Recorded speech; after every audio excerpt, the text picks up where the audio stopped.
El canal del Congreso presenta.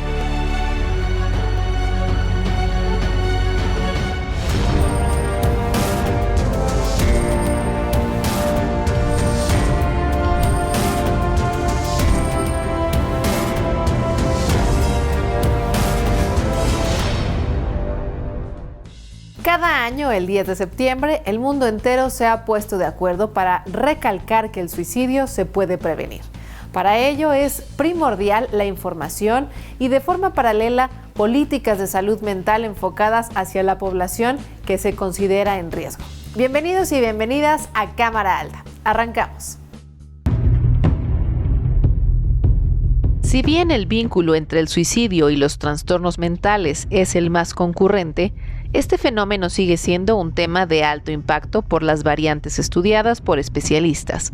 Por ejemplo, las reacciones impulsivas en situaciones de crisis o las socioeconómicas que afectan a grupos vulnerables y discriminados como los migrantes y refugiados, los pueblos indígenas, las personas de la comunidad LGBTI+, y los reclusos. Entre el 80 y 90% de los casos de suicidio, intentos de suicidio, se dan en personas que tienen algún trastorno mental de base, ¿no? Es decir, lo más frecuente es trastorno depresivo mayor o trastorno de ansiedad. Estos son los más frecuentes que se asocian a la conducta suicida. Un sector que ha hecho sonar las alarmas recientemente respecto al intento o gesto de suicidio es el de los estudiantes. Ante esta situación, madres, padres y personas cuidadoras deben mantenerse atentas e identificar los factores de riesgo ante la posibilidad de un suicidio infantil o adolescente. El suicidio es multifactorial, ¿no? Es decir, que no nada más se trata por la cuestión de salud mental, sino por situaciones sociales que puede estar viviendo la persona. Y claro, una de las principales es el acoso que se puede vivir en las escuelas. En el Senado de la República se planteó modificar diversos artículos de la Ley General de Educación para que la Secretaría de Educación Pública fomente programas de capacitación, educación, información y orientación sobre temas de salud mental y de reconocimiento de población en situación de riesgo de suicidio. Lo ideal es que se hable de la salud mental, que se atienda la salud mental, que se presupueste el recurso, que genere la infraestructura para que nosotros podamos atenderlo como un problema de política pública, de salud pública, que representa hoy en día. El suicidio es una problemática que debe hacerse visible con más énfasis a fin de prevenirlo. La encuesta nacional de salud reveló que durante 2020, 1,150 niñas, niños o adolescentes en México decidieron suicidarse, es decir, un promedio de 3 casos por día, casi el triple que los registrados por COVID-19, que ascendieron a 392 intentos durante el mismo periodo. A mí de verdad me tiene preocupada y consternada el que México sea el país que tiene la tasa más alta de suicidio entre los 34 países que pertenecemos a la OCDE. Y en particular, el Observatorio Nacional de Suicidio en México arroja datos que son muy relevantes y son preocupantes también. Suceden durante el año 2020 alrededor de 22 suicidios al día. Dimensionémoslo pues de que prácticamente cada hora una persona se está quitando la vida en nuestro país.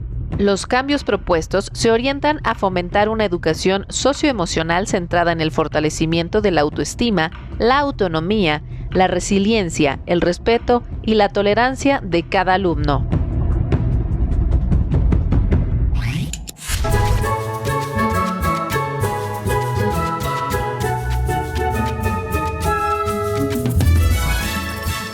México es mi patria, mi vida, mi razón de ser, mi lugar donde estar y por supuesto también espero el lugar donde estaré para siempre, donde quiero morir, en mi país, en México.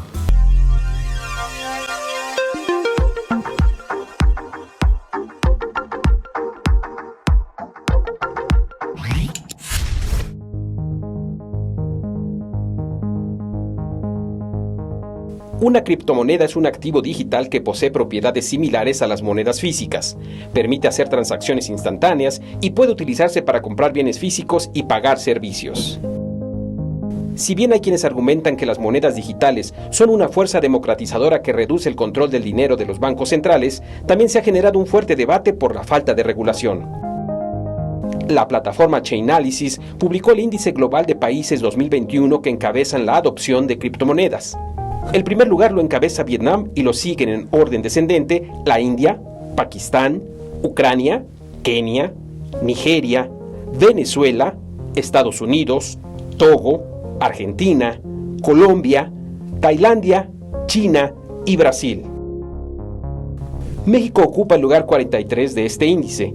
El análisis sugiere que los mercados emergentes recurren a las criptomonedas como un recurso para preservar sus ahorros frente a las devaluaciones, enviar y recibir remesas y algunas transacciones comerciales. Cabe señalar que en 2021, El Salvador se convirtió en el primer país en el mundo en aceptar el Bitcoin como una moneda de curso legal y apenas en abril de este año, la República Centroafricana se convirtió en el segundo país que admitió al Bitcoin bajo la misma figura. Durante la glosa del cuarto informe de gobierno, senadores y senadoras se dieron a la tarea de analizar el contenido de lo reportado por el Ejecutivo Federal en materia de política exterior y económica. A continuación, la crónica de lo expresado en el Pleno de la Cámara Alta. Conforme al acuerdo establecido por la Junta de Coordinación Política, se llevaron a cabo las dos primeras sesiones dirigidas al análisis del cuarto informe de gobierno y arrancó con el rubro de la política exterior. Así, las posiciones en el Pleno. Reconocemos la estrategia diplomática del canciller durante la crisis sanitaria global para garantizar el abastecimiento de vacunas para nuestro país mediante convenios con varios países. Es importantísimo hablar de la crisis humanitaria que tenemos a partir de que la migración cada vez va a ser mayor, no solamente en cantidad, sino lo que está provocando en las instituciones, en las poblaciones y por supuesto en los efectos negativos a nivel global. Tras analizar el informe del Ejecutivo, consideramos una fuerte tendencia a aplicar los principios de manera selectiva y un uso cada vez más frecuente de la política exterior con fines de movilización partidista. México ha sido uno de los principales promotores del Plan de Desarrollo Integral, que lo que busca precisamente es combatir las desigualdades en Centroamérica, generar una región económica más próspera. Como responsables del análisis de la política exterior, debemos cuidar la imagen que se está reflejando del turista mexicano. Me preocupa mucho por el anuncio que se hizo por parte de la Cancillería de mandar 80 elementos de la Guardia Nacional a cuidar a cerca de 80,000 turistas que pudieran estar en Qatar. Consideramos un desacierto la ausencia del presidente López Obrador en la 9ª Cumbre de las Américas. No viajar a Los Ángeles acentuó las diferencias a nivel regional, abonó a la división y a la polarización de los discursos. La actitud que tomó el presidente de la República de hacer observar, de solicitar que se observara un principio fundamental del multilateralismo. Esa actitud valiente de México nos ha dado una fuerza y un prestigio, incluso en Washington, que no teníamos antes de esta política del presidente de la República. Por lo que corresponde al análisis de la política económica, las posiciones de Morena, Partido Verde Ecologista, PT y PES coincidieron en la fortaleza del país en la materia, mientras que PAN, PRI, PRD y Movimiento Ciudadano señalaron falta de resultados. Llevamos 4 años sin resultados económicos. Se prometió que íbamos a tener un crecimiento del 6%. Se ajustó al 4%. Lo cierto es que llevamos 0% en el crecimiento económico. La inflación se encuentra al alza. Tan solo en el mes de agosto fue del 8.7%, el mayor nivel desde el año 2000, el cual sin duda ha golpeado a todas las familias, sobre todo a las más vulnerables y a la clase media. A pesar del contexto internacional desfavorable, el salario promedio de cotización verídico ante el Instituto Mexicano del Seguro Social aumentó más de 5.2% en términos reales, una recuperación que no habíamos visto en todos los sexenios anteriores. Esta administración ha mantenido una impresionante estabilidad económica. Se han tomado las medidas para defender el poder adquisitivo de las familias mexicanas. Por ejemplo, para frenar la escalada de precios, el presidente López Obrador tuvo la sensible decisión de subsidiar a los combustibles para evitar que la inflación se incremente significativamente. ¿Dónde veo yo los problemas de este país? ¿Dónde veo que pueden venir? Los veo en la creciente presión de las pensiones. Y el otro problema que veo que es grande es el tema de Pemex. Pemex también ha sostenido la presión gracias a que se considera que el gobierno es el aval, de Pemex y que se le ha estado dando presupuesto extraordinario. Senadoras y senadores, hagamos de la reflexión y el intercambio honesto y respetuoso de ideas una actividad de nuestra regularidad democrática.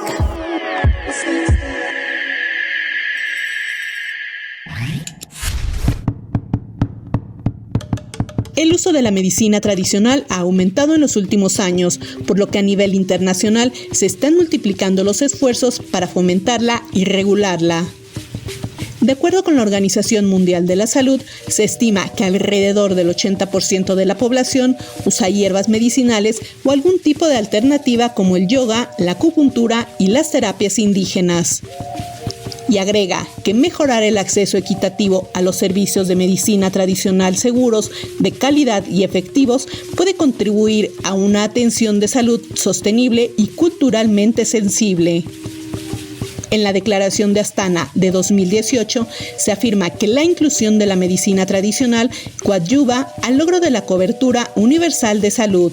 Como ejemplo, se encuentra el caso exitoso de China, que en 1954 comenzó a apoyar la medicina tradicional y actualmente los hospitales, clínicas y secciones de medicina china tradicional atienden casi el 20% del total de la demanda. En México se han presentado en el Senado 2 iniciativas. Una propone garantizar el reconocimiento, protección, promoción de los conocimientos y prácticas de las parteras tradicionales, y la otra busca integrar la medicina tradicional indígena y afromexicana al Sistema Nacional de Salud.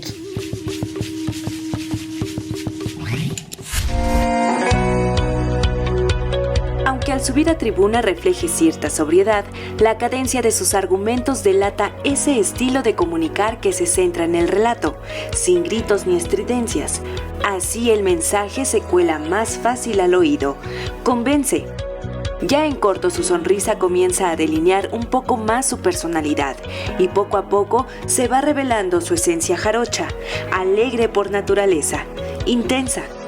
Es la senadora Indira de Jesús Rosales San Román, abogada por la Universidad de Veracruz con maestría en Ciencias Penales.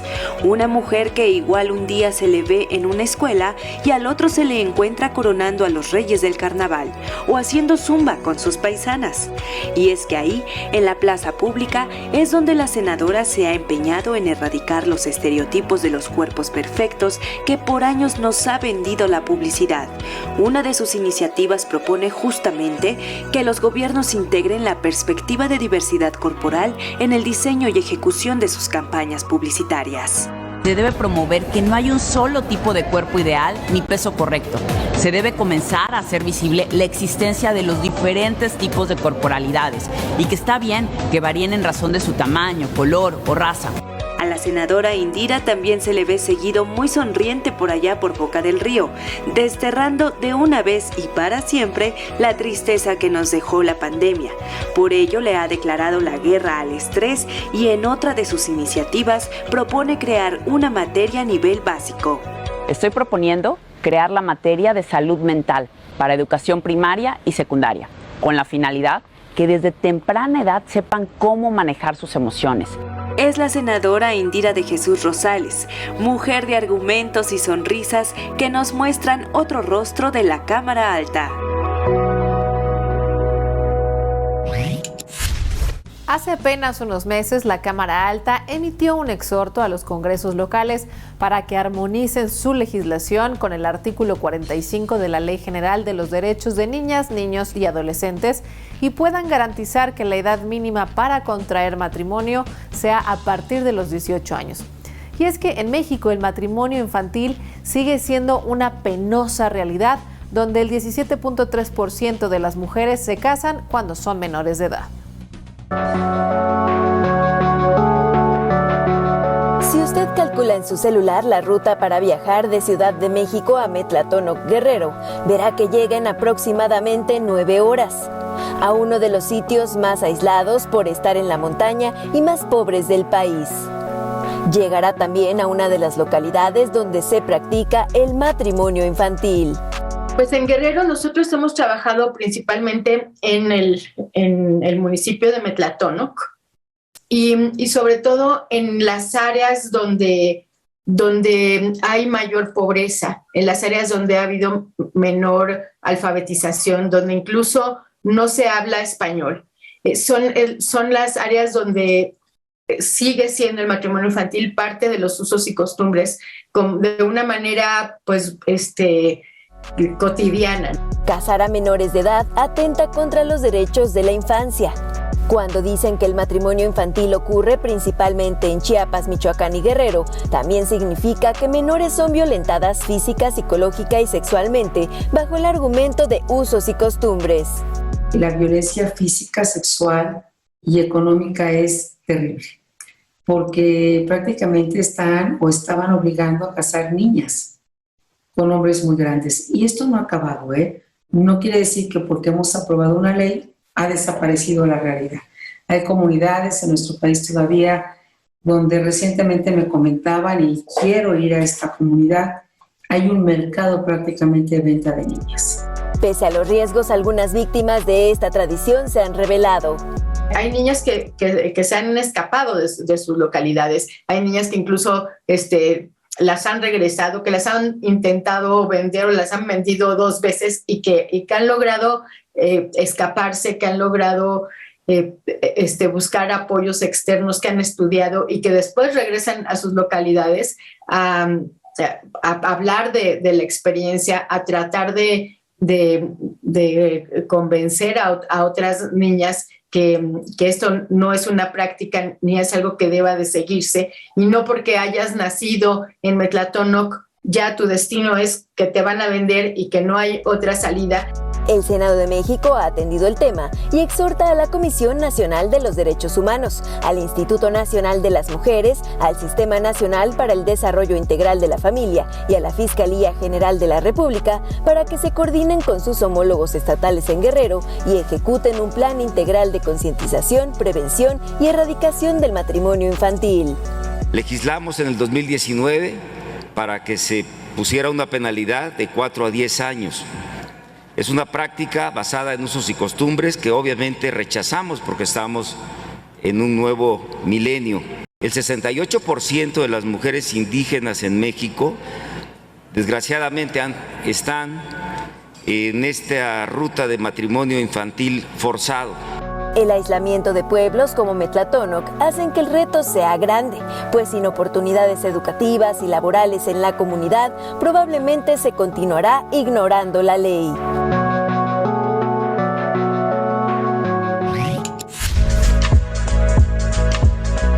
Los llamados hoyos de Dona son áreas que han quedado en medio de los mares territoriales de 2 o más países. En el Golfo de México existen 2 zonas como estas, las cuales son identificadas como Polígono Occidental, que se ubica frente a las costas de Tamaulipas y Texas, y el Polígono Oriental, ubicado frente a las costas de Yucatán, Nueva Orleans y Cuba. Formalmente, durante años no pertenecieron a nadie y su aprovechamiento depende de que los países colindantes decidan fijar sus límites en el marco de la Convención sobre Derechos del Mar de la ONU. El 4 de mayo de 1978, México y Estados Unidos convinieron un tratado sobre límites marítimos. Sin embargo, el vecino del norte no lo suscribió sino hasta 1997 y tocó a la legislatura 57ª y 58ª del Senado de la República recibir, discutir y ratificar dicha aprobación. Uno de los senadores que mayor empeño puso a este asunto fue el panista José Ángel Conchello, fallecido en un polémico accidente automovilístico. Recio defensor de la soberanía nacional, Conchello advirtió que la tardanza de aquella ratificación se debió a que la Asociación de Geólogos Petroleros alertaron que con aquella delimitación, que incluía a la Isla Bermeja, el potencial petrolero del Hoyo de Dona Occidental favorecía a México. 20 años después, ambos países acordaron delimitar esa zona sin tomar como referencia la Isla Bermeja.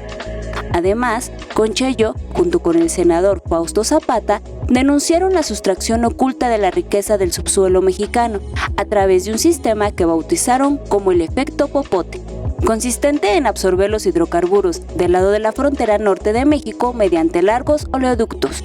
En el año 2000, la 58ª legislatura ratificó el Tratado sobre la delimitación de la plataforma continental en la región occidental del Golfo de México, más allá de 200 millas náuticas, y en el 2012 ambas naciones firmaron un acuerdo de unificación para proteger los intereses sobre los hidrocarburos en la frontera marítima del Golfo de México, para evitar el llamado efecto popote. De la protección a la soberanía de nuestros recursos naturales, existen valiosos testimonios resguardados en el Archivo Histórico y Memoria Legislativa del Senado de la República.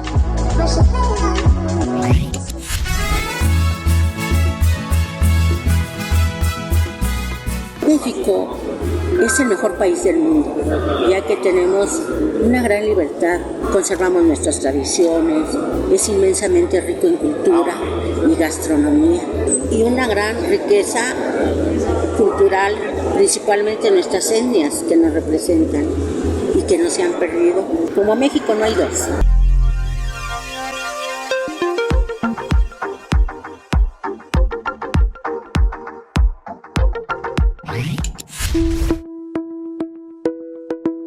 La brecha digital que habitualmente se enfoca en el acceso a Internet también abarca aspectos como la calidad de la infraestructura digital en las comunidades rurales, la velocidad de la conectividad en áreas remotas y la capacitación. En el mundo existen 2.9 mil millones de personas que aún permanecen desconectadas y otra parte sustancial enfrenta accesos muy costosos y de baja calidad. En 2019, el 87% de las personas usaban Internet en Europa, en comparación con el 33% de los países de África. En cuanto a la brecha de género digital a nivel mundial, el 62% son hombres los que usan Internet y el 57% mujeres. En México, la adopción del Internet es prácticamente neutral al género, ya que el porcentaje de mujeres es mayor al de los hombres con 51.8% y 48.2% respectivamente.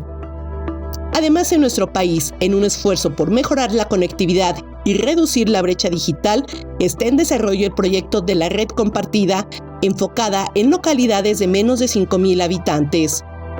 Con este proyecto, se espera lograr una cobertura del 92.2% de la población para 2024 y con ello reducir la brecha digital en México.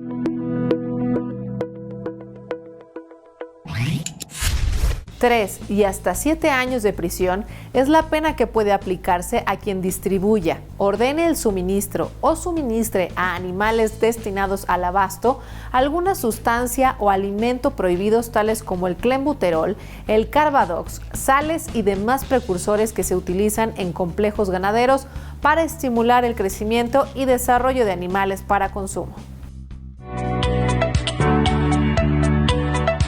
Si usted es aficionado a los deportes, seguramente recuerda algún escándalo donde futbolistas u otros atletas resultaron positivos a clenbuterol en pruebas antidopaje.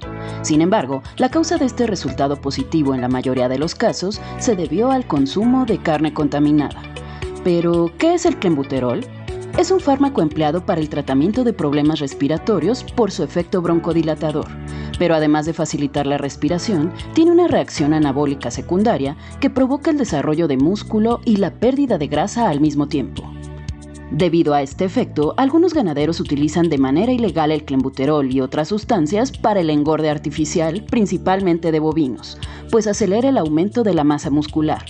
Todo esto, evidentemente, con el único fin de maximizar sus ganancias económicas, sin importar que la salud de la población se ponga en riesgo. Por ello, el Senado avaló reformar la Ley Federal de Sanidad Animal a fin de sancionar a quien suministre clenbuterol o cualquier otra sustancia prohibida que afecte el desarrollo natural de los animales destinados para el consumo humano, así como para quien las distribuya entre la industria ganadera. Es un pendiente que le debíamos a las familias de México y al sector agrícola, agropecuario, toda vez que se trata de prohibir las sustancias químicas que se utilizan en los complejos ganaderos para estimular el crecimiento y el desarrollo de animales para consumo. Además, se establece un listado claro con 32 de las sustancias o productos prohibidos que atentan contra el bienestar de los animales y la salud humana. Estaremos asegurando dos cosas. Por un lado, que los animales se desarrollen de forma orgánica y natural, pero lo más importante es que lo que llegue a las mesas de las familias mexicanas estén libres de sustancias químicas dañinas para la salud. La modificación al ordenamiento también plantea, entre otras penas, que a quien distribuya, ordene o suministre estas sustancias a animales destinados al abasto será sancionado con 3 y hasta 7 años de prisión. Asimismo, se hace un llamado a las autoridades para que intensifiquen la vigilancia en los centros de engorda de animales, en los rastros, así como en los centros de distribución, para evitar la venta de carne contaminada con fármacos.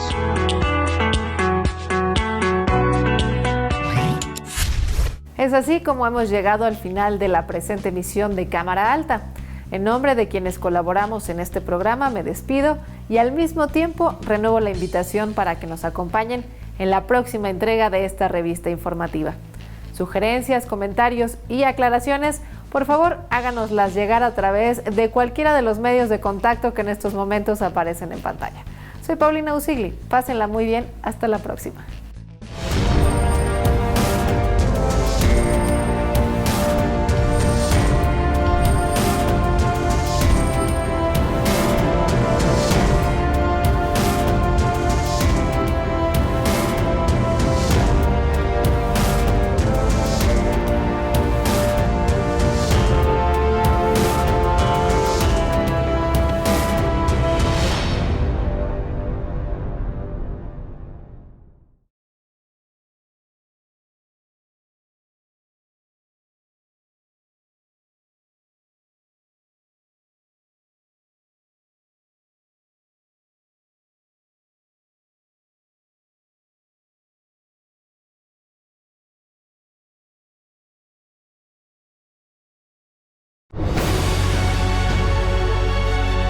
El canal del Congreso presentó